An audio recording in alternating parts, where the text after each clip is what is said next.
ఓవైపు హైడ్రా మరోవైపు జీహెచ్ఎంసీ కూల్చివేతలు కొనసాగుతున్నాయి. తాజాగా ఉప్పల్ చిలకనగర్ డివిజన్ కళ్యాణపురి దగ్గర పాల బూత్ ని కూల్చేశారు జీహెచ్ఎంసీ అధికారులు.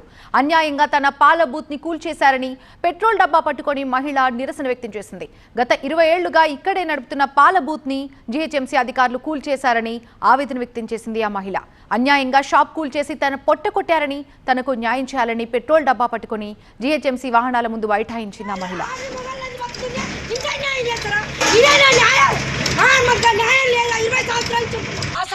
ముట్టుకోవడానికి మిమ్మల్ని రానిచ్చారు. మిమ్మల్ని రానిస్తే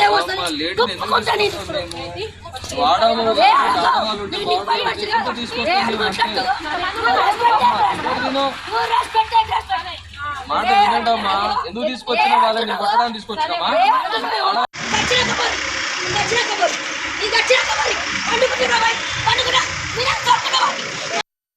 కాంగ్రెస్ ప్రభుత్వానికి